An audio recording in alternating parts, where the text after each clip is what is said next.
এই যে মা এসছে, মাকে বললাম আমাকে লুচি ভেজে দাও, লুচি করে দাও। এই যে সুন্দর সুন্দর ফুলকো লুচি করে দিচ্ছে। সাদা তেলটা বারণ তো, সেজন্য সর্ষের তেলই করা হচ্ছে, কিন্তু দেখো কি সুন্দর ফুলেছে। এই লুচিটাই যদি আমি করতাম তখন আর ফুলতো না।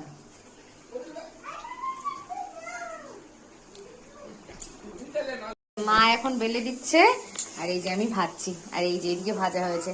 এটা একদম পিওর গমের আটার রুটি তো, সরি লুচি, সেই জন্য হচ্ছে সাদা হয়নি। ময়দা তো খাওয়া শরীরের জন্য একদম ভালো না, সেই জন্য আটারই লুচি করেছি।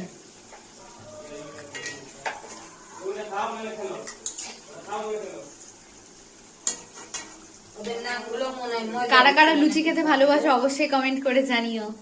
মা করলো বলি লুচিগুলো দেখো একদম ফুলকো হয়েছে, আমি শুধু মেখে রাখছিলাম, মাই বেললো ভাজলো, এগুলো দেখো একদম ফুলকো হয়ে গেছে।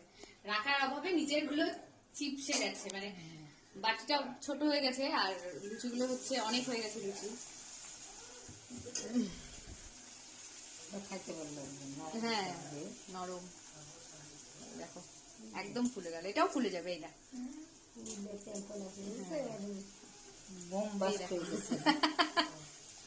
ফুলকো লুচি।